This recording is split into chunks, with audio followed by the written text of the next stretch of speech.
Welcome everyone, this is मन्नत official YouTube channel. Common recruitment examination का आपने analysis देखा, complete group post code 2 number का, जिसके अंदर आपका असिस्टेंट डब्ल्यू की पोस्टें आती हैं।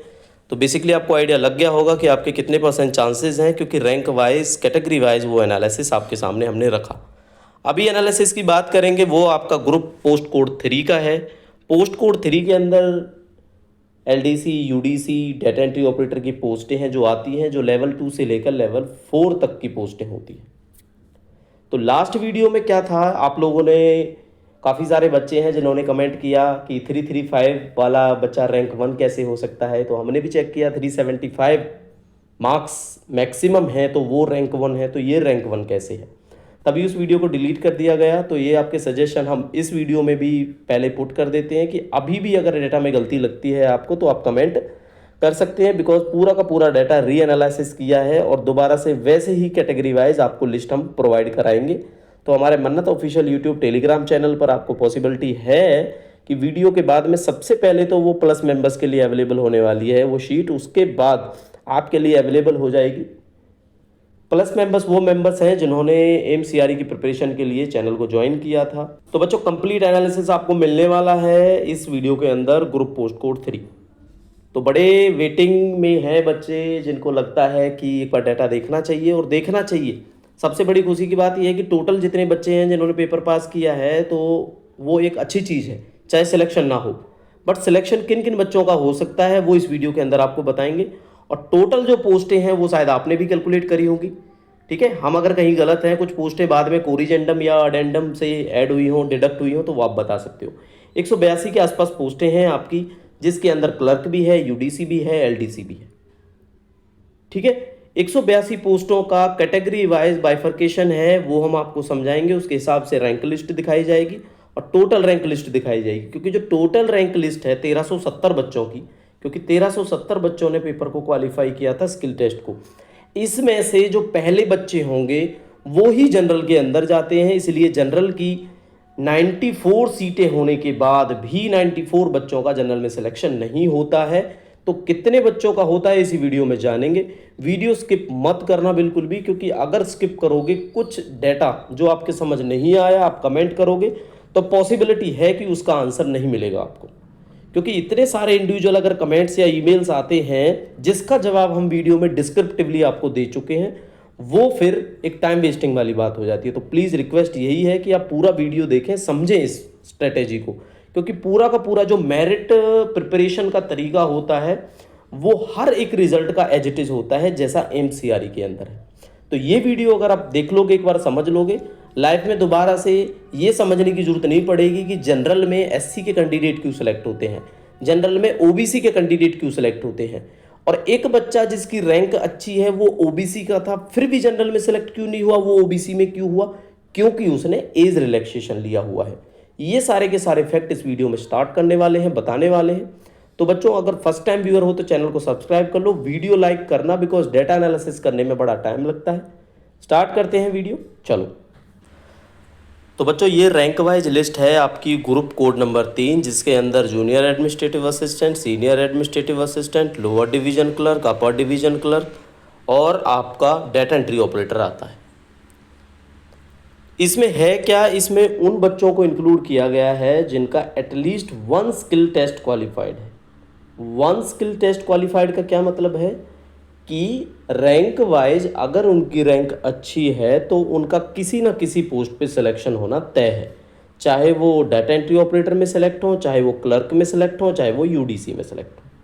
तो इस हिसाब से हम आपको ये पूरा का पूरा डिटेल्ड में समझाते हैं कि है कैसे। इसके अंदर 375 मार्क्स वाला टॉपर है इस ग्रुप कोड 3 में, रैंक 1 है जिनकी। डाटा एंट्री ऑपरेटर का पास है लेकिन टाइपिंग इनकी फेल है। ऐसे ही सेकंड कैंडिडेट है, डाटा एंट्री ऑपरेटर का पास है लेकिन सेकंड फेल है। ठीक है, और थर्ड कैंडिडेट है, इसके डाटा एंट्री भी पास है और टाइपिंग भी पास है। तो इसका मतलब ऊपर वाले 2 बच्चे चाहें तो डाटा एंट्री ऑपरेटर की पोस्टें ले सकते हैं। ठीक है, ऊपर वाले बच्चे चाहें तो डाटा एंट्री ऑपरेटर की पोस्टें ले सकते हैं। वैसे भी आपको पता है डाटा एंट्री ऑपरेटर की टोटल कितनी पोस्ट है। डाटा एंट्री ऑपरेटर की टोटल जो पोस्ट हैं आपकी वो केवल 4 हैं, जिसके अंदर 3 जनरल की वैकेंसीज है और 1 ओबीसी की वैकेंसी है। 3 जनरल एंड 1 ओबीसी।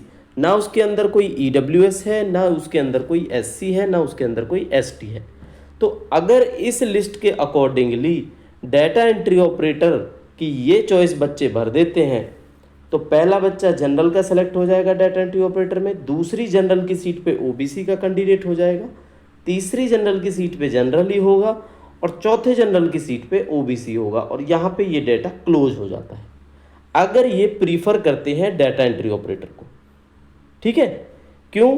क्योंकि जो लास्ट के 2 बच्चे हैं इन 4 में से, ये 3 और 4 सीरियल नंबर वाले, ये टाइपिंग टेस्ट भी क्लियर है, तो हो सकता है डाटा एंट्री ऑपरेटर को ना प्रीफर करें, अपनी लोकेशन वाइज एलडीसी को प्रीफर कर दें, अपनी लोकेशन वाइज यूडीसी को प्रीफर कर दें। ठीक है, तो कुछ भी हो सकता है ये। वैसे अगर एज्यूम करें हम तो ये 4 बच्चों में से 2 सीटें आपकी जनरल वाले ले जाएंगे और 2 सीटें आपकी ओबीसी वाले ले जाएंगे और डाटा एंट्री ऑपरेटर का मामला क्लोज हो जाएगा यहीं पे। ठीक है, चलो फिर भी बेसिक सी एक बात करते हैं। टॉप रैंकर्स को उठाएं क्योंकि वैकेंसीज 182 हैं। 182 में से जो ये ओवरऑल रैंक है ये जनरल में काउंट सबसे पहले होती है। तो जनरल की कितनी पोस्टें हैं भाई? जनरल की जो टोटल पोस्टें हैं वो कितनी हैं?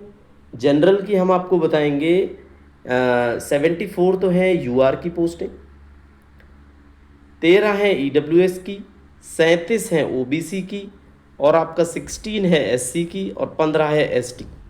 टोटल 15 में से ये जो एसटी की पोस्ट है ना, इसमें से 10 तो आप चेक कर लेना एसटी की पोस्ट है। जो 15 पोस्ट है, सॉरी एसटी नहीं कह रहा, एसटी तो है ही ये, 15 में से 10 हैं आपकी एम्स रायपुर की। तो सबसे ज़्यादा रायपुर में है एसटी वाले कैंडिडेटों की पोस्ट। अगर बात करते हैं हम जूनियर एडमिन असिस्टेंट की, ठीक है, और सीनियर में कितनी पोस्ट है एसटी की? केवल 1 पोस्ट है। अब चलो, अब बेसिक आपको समझाना ये है कि जो जनरल की पोस्टें हैं वो 74 हैं, 74 क्लर्क में हैं, 17 यूडीसी में हैं। तो जनरल की लगभग कितनी पोस्टें बनी है? 91 पोस्टें हुई। 91 और 3 जोड़ देते हैं हम डाटा एंट्री की तो कितनी हो जाएंगी? टोटल हो जाएंगी 94। अब 94 पोस्टों में से ही, ये बच्चों सही कर लेना, आप इसको करेक्ट कर लेना, ये आपका ऊपर जो लिखा है ये एटलीस्ट है। तो टोटल जनरल की पोस्टें कितनी है? 94। अब 94 पोस्ट के हिसाब से हम 94 तक ही इस लिस्ट को देख लेते हैं एक बार, आपको थोड़ा सा आइडिया लग जाएगा। 94 तक, 94, ठीक है। 94 में जो कैंडिडेट है उनकी रैंक ये रहा 94। ओबीसी के कैंडिडेट हैं 349 इनके मार्क्स हैं। अब आप देखोगे इससे पहले ओबीसी और 93 पे आपको कैंडिडेट दिखाई दे रहा है ईडब्ल्यूएस का। अब पोस्टें जनरल की हैं तो एक तो ये ईडब्ल्यूएस की गई, एक ये ओबीसी की गई। कहने का मतलब है आप इस लिस्ट को देखोगे, इस लिस्ट के अंदर जो भी अदर कैटेगरीज के हैं, अगर वो एज इट इज़ कुछ भी उन्हें मिलता है, चाहे उन्हें एलडीसी मिले, चाहे उन्हें डाटा एंट्री ऑपरेटर मिले, चाहे उन्हें सीनियर एडमिन असिस्टेंट मिले, चाहे उन्हें यूडीसी मिले, तो 94 में से एग्जैक्टली अगर आप देखोगे तो काफ़ी पोस्टें अराउंड 40 से 45 या 50 भी हो सकती हैं, 50 पोस्टें अदर कैटेगरी के कैंडिडेट्स ले जाएंगे। क्योंकि आप यहाँ पे चेक करो, थोड़ी देर बैठ के यहाँ पे ही देखो ये इस डाटा को, इसके अंदर ये ओबीसी हैं सारे, यहाँ पे ओबीसी है, ये ईडब्ल्यूएस है, ये ईडब्ल्यूएस है, ये ईडब्ल्यूएस, ये ओबीसी, ये ईडब्ल्यूएस, ऊपर फिर हमें यहाँ पे ओबीसी दिख रहा है। तो इस हिसाब से क्या लग रहा है आपको? टोटल ये 15 बच्चों में से 8-7 बच्चे तो ये अदर कैटेगरीज के दिखाई देंगे। तो जनरल वाले बच्चे तो केवल मैं यही कहूँगा सेफ है ना, जो वो केवल 45 से 50 की रैंक के आसपास ही सेफ रहेंगे, बस उससे ज़्यादा चांसेस नहीं है अगर जनरल की रैंक किसी की 45-50 से ज़्यादा है तो। ठीक है, बाकी हर एक सिचुएशन पे डिपेंड करता है। हर एक जो लिस्ट हम आपको बताएंगे उस पर टर्म एंड कंडीशन है। टर्म एंड कंडीशन क्या है? हो सकता है किसी इंस्टीट्यूट के अंदर जनरल की पोस्टें हों और उस पर ओबीसी का कोई कैंडिडेट सेलेक्ट हो जाता है और वो डॉक्यूमेंट वेरिफिकेशन में नहीं जाए तो जनरल की एक सीट आगे बढ़ जाएगी, यही हो सकता है, इससे ज़्यादा नहीं पॉसिबिलिटीज़ की। तो जनरल का आपको सिंपल सा समझा दिया। 94 बच्चों की श्योरिटी है ज़्यादा। अगर वैसे आप इस लिस्ट को ओवरऑल देखोगे तो इस लिस्ट में ओवरऑल कितने बच्चे हैं जिन्होंने क्वालिफाई किया जनरल के लिए, तो आप इंडिविजुअली आप अपनी रैंक चेक कर सकते हैं। ठीक है, जनरल के लिए बताया था, वैसे ये पूरी की पूरी लिस्ट है। पूरी की पूरी लिस्ट में आपके 1370 बच्चे हैं। कितने बच्चे हैं टोटल? 1370 बच्चे हैं। इन 1370 बच्चों में अगर आप चेक करोगे तो डिफरेंट आपको बच्चे मिलेंगे। जनरल के क्वालिफाइड, ओबीसी के क्वालिफाइड, ईडब्ल्यूएस के क्वालिफाइड, एक्स सर्विसमैन के क्वालिफाइड, एसटी के, फिजिकली डिसेबल्ड भी होंगे जिसमें, एससी भी होंगे। तो ये बाइफर्केशन या आप कहो डेटा एनालिसिस है टोटल रैंक का।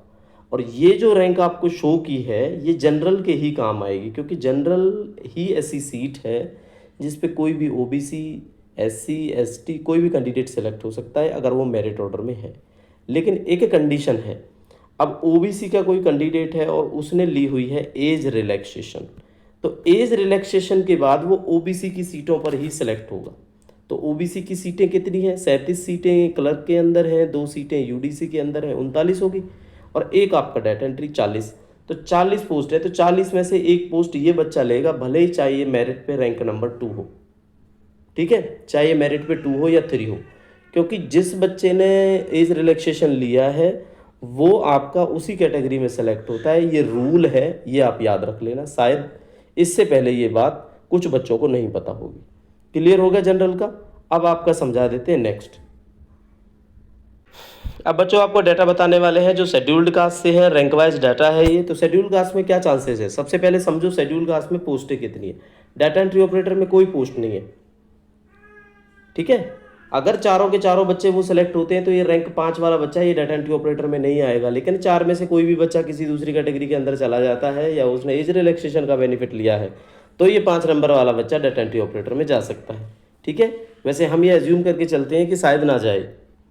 तो एक डाटा एंट्री ऑपरेटर में है आपकी एससी की पोस्ट, 16 पोस्टें जूनियर एडमिन असिस्टेंट के अंदर हैं और एक पोस्ट आपकी सीनियर एडमिन के अंदर है। तो लगभग 17 के आसपास पोस्ट हैं जो एससी की पोस्टें हैं।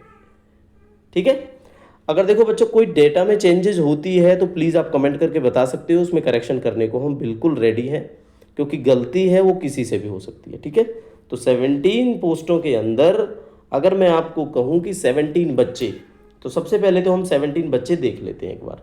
तो 17 बच्चे आपको यहाँ तक दिखाई दे जाएंगे, दैट इज 17।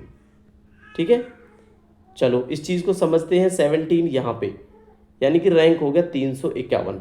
351 रैंक वाला भी शेड्यूल्ड कास्ट का कैंडिडेट सेलेक्ट हो जाएगा 100%।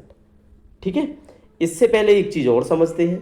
अब जो ये रैंक वाले बच्चे हैं अगर इन्होंने एज रिलैक्सेशन नहीं लिया तो 5 नंबर वाला मेरिट में चला जाएगा, चाहे क्लर्क में चला जाए। ठीक है, क्योंकि इसके दोनों टेस्ट पास हैं। 15 नंबर वाला चला जाए क्योंकि इसके दोनों टेस्ट पास हैं। 57 वाला नहीं जा सकता क्योंकि 57 वाला केवल डाटा एंट्री ऑपरेटर में जा सकता है, उसका तो क्लर्क का टाइप जो टेस्ट है वो पास ही नहीं है। और डाटा एंट्री ऑपरेटर में एससी कैंडिडेट का 57 रैंक पे चांस नहीं होता बच्चों। क्यों? क्योंकि सीटें केवल 4 हैं, तो 57 रैंक का सिलेक्शन नहीं है यहाँ पे पॉसिबल। 66 रैंक वाला जो कैंडिडेट है इसका भी पॉसिबल नहीं है, इसका भी नहीं है, इसका भी नहीं है, इसका भी नहीं है ना, क्योंकि क्लर्क का पेपर पास ही नहीं है, उसकी मेरिट में तो आप गिने नहीं जाओगे। क्लर्क में और यूडीसी में आप केवल डाटा एंट्री ऑपरेटर में गिने जाओगे, वहाँ पे 4 सीटें हैं। तो अगर 4 से 5 6 रैंक पे भी जाता है, 7 रैंक पे भी जाता है तो आपका सिलेक्शन नहीं होगा बच्चों, है ना, क्योंकि सीटें केवल 4 हैं। अच्छा, ये कैंडिडेट अब कंसीडर किया जाएगा 212 वाला, क्योंकि इसके दोनों हैं। लेकिन 212 रैंक पर ये अपनी ही कैटेगरी में सेलेक्ट हो पाएगा, जनरल में नहीं जा पाएगा, क्योंकि जनरल में कट ऑफ 94-95 रैंक तक, 100 रैंक के आसपास तक जाएगी बस। ठीक है, तो ये बच्चा, अब ऊपर वाले जो बच्चे हैं करीब करीब 4-5 बच्चे तो बाहर हो गए हैं इससे। तो 17 वाली जो लिस्ट है आपकी, ये 17 वाली लिस्ट आपकी 22-23 तक तो इजीली चले जाएगी, यानी ये बच्चा भी सेलेक्ट हो सकता है यहाँ पे, ये भी हो सकता है। ये तो होएगा ही नहीं, ये वाले बच्चे, नो वाले बच्चे हट जाएंगे भाई, ये याद रखना आप इसमें से, क्योंकि नो वाले बच्चे इस तरह से फिर ये लिस्ट थोड़ी आगे बढ़ जाएगी। तो आपने एक बार यही चेक करना है, जिन बच्चों का टाइपिंग टेस्ट नो है उनसे आगे आप अपने आप को देख सकते हो अगर आपका टाइपिंग टेस्ट पास है, क्योंकि एससी के अंदर 17 सीटें हैं और 17 बच्चे आपके सेलेक्ट होने हैं।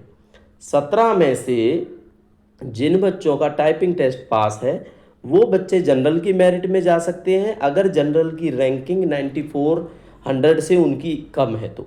बाकी एसटी के कैंडिडेट यहाँ पे आएंगे सारे के सारे, ठीक है।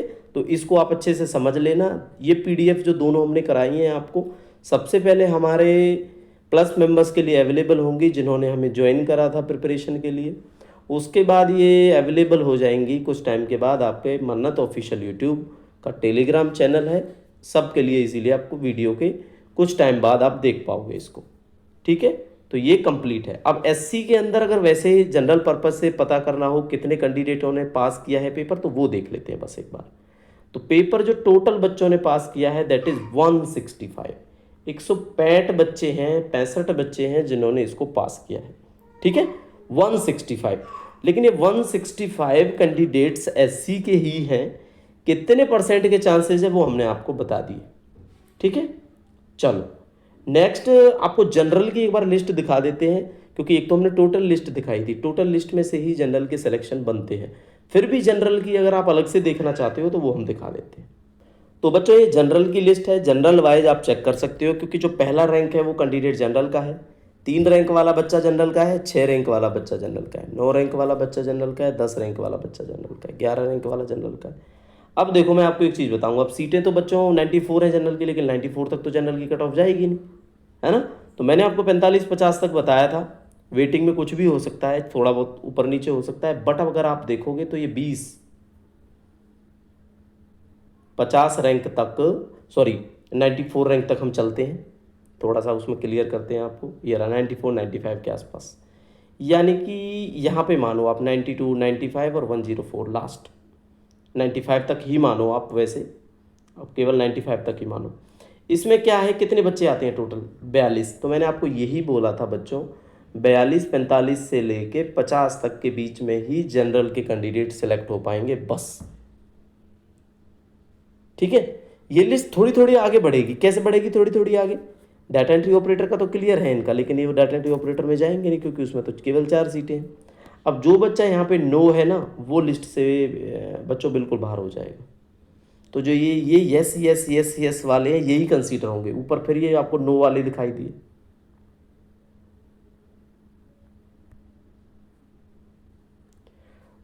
ऊपर आपको फिर ये नो वाले दिखाई दिए, तो ये नो वाले सारे बाहर हो जाएंगे, ठीक है। तो पीडीएफ को निकालना, खुद से नो वालों को साइड में करना, और एक बार 45 शुरू से लेके 45 से 50 बच्चे देख लेना। अगर उसके अंदर आप आते हो जनरल कैटेगरी में जिनका टाइपिंग टेस्ट नो है, एक चीज़ ये याद रखनी है बस आपने, ठीक है, जिनका टाइपिंग टेस्ट नो है उनको छोड़कर आप अपने आप को देख सकते हो कि पहले 45 बच्चे या 50 बच्चे कहाँ तक बैठते हैं, तो ही आपके चांसेस है। अगर आप बोलोगे तो हम ऐसी लिस्ट भी बना देंगे जिसमें से नो नो नो नो वाले बच्चों को हम साइड में कर देंगे सारे, जिनका टाइपिंग टेस्ट नो है, क्योंकि केवल यस वाले सिलेक्ट होंगे, ये आपको भी बताएं, ठीक है। तो ये जनरल का हमने आपको शो अप कर दिया। टोटल कैंडिडेट देखते हैं अगर हम जनरल के कितने बच्चों ने पेपर को पास किया है, कम से कम ये उनके लिए पॉजिटिविटी वाली बात है कि वो किसी ना किसी स्किल टेस्ट में पास हो पाए हैं, चाहे वो डाटा एंट्री ऑपरेटर हो चाहे क्लर्क हो। तो यहाँ पे आप देखोगे 263 बंदे हैं जनरल के। अब ये जनरल के इतने कम क्यों हैं, क्योंकि कुछ EWS भी कैंडिडेट हैं जो जनरल होते हैं, तो वहाँ पे आप देखोगे 200-300 बच्चे वो मिल जाएंगे, तो लगभग 400-500 बच्चों ने मिनिमम है जो जनरल में पास किया है, ठीक है। तो जस्ट एक जनरल पर्पज के लिए डाटा था, आपको बता दिया।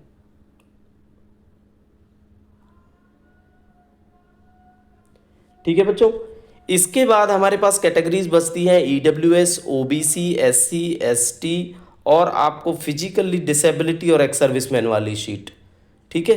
तो वो जल्द ही, आज ही, अभी ये वीडियो आपके लिए अवेलेबल है, आप देख रहे हो ये वीडियो, शाम तक पॉसिबिलिटी है कि आपको वो दूसरी वीडियो देखने को मिल जाएगी, फिर आप चेक कर पाओगे। तो अगर इस वीडियो के बाद कुछ बच्चे ऐसे हैं जो अदर कैटेगरी से हैं, तो शाम तक आप वेट कर लो, शाम तक आपको ये वीडियो मिल जाएगी, ठीक है। तो ये डेटा एनालिसिस था। ये डेटा एनालिसिस आपको कैसा लगा ज़रूर, पहले वाला जो वीडियो है वो हमने इसीलिए उसको डिलीट कर दिया क्योंकि उसमें बहुत सारे एरर्स हो गए थे। तो वो एरर्स किसने बताए, वो एरर्स आप लोगों ने ही बताए। तो अभी भी हम आपको यही कहते हैं, सजेस्ट करते हैं कि अगर अभी भी आपको इसमें कोई गलती लगती है तो आप प्लीज़ बताना, क्योंकि गलत इन्फॉर्मेशन देना वरना तो ऑफिशियल यूट्यूब चैनल का काम नहीं है। ठीक है। उन बच्चों के लिए थैंक्स है जिन्होंने इस चीज़ को सजेस्ट किया कि सर ये डाटा गलत है, प्लीज़ आप डाटा चेक करो, इसको रिवाइज़ करो। क्योंकि जब हमने देखा सबसे पहले 375, शायद वहाँ पे 335 वाला बच्चा था जो रैंक 1 था। तो 335 वाला रैंक 1 है तो 375 वाला क्या होगा, 70 वाला क्या होगा, 65 वाला क्या होगा। तो सीधा सीधा उसमें गलती थी, इसीलिए वीडियो को वहीं पे डिलीट कर दिया गया। ठीक है बच्चों, चलो तो प्रिपरेशन करते रहो। जिन बच्चों का नहीं हुआ है, जिन बच्चों के चांस बिल्कुल नहीं है MCRE के अंदर, आने वाले टाइम में वैकेंसीज आएंगी और भी उन पे आप फोकस करो और अपनी तैयारी करते रहो। ठीक है, बाकी पोस्ट प्रेफरेंस तो फिर भी जो मिलती हैं आपको ज़रूर भरना, ट्राई करना, ताकि आपको नॉलेज मिले, आपको पता लगे पोस्ट प्रेफरेंस भरते कैसे। ठीक है, तो वीडियो को लाइक शेयर कर देना, चैनल को जो फर्स्ट टाइम व्यूअर है हमारे ज़रूर सब्सक्राइब करना। बाकी फर्दर इन्फॉर्मेशन के लिए हम आपको इंटीमेट करते रहेंगे। तो दोस्तों पढ़ते रहिए, तब तक के लिए thank you and see you soon.